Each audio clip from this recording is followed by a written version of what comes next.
মহাদেব তার আয়ু মাত্র 5 বছর। তাহলে কি করে দেবে? যখন আশীর্বাদ দিয়েছি বাচ্চাটাকে এখানে রেখে যাও, আর আগামীকালকে তো তার শেষ দিন। আগামীকালকে আমরা চলে যাব কৈলাসে। হরে কৃষ্ণ। যিনি আশীর্বাদ দিয়েছিলেন, যিনি আয়ু পরিমাপ করে দিয়েছিলেন, তিনির কাছে চলে যাব। পরের দিন সপ্তঋষি স্বয়ং ব্রহ্মা বাচ্চাটাকে শিক্ষা দিলেন, এবছর আমরা প্রণাম করার পরে তুমি করবে সবার শেষে।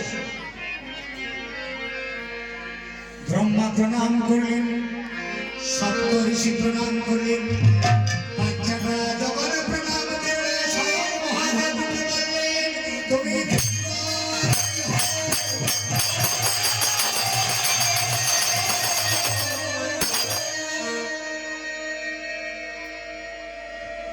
আয়ুষ্মান ভবতি। মহাদেব বললেন আয়ুষ্মান ভবতি।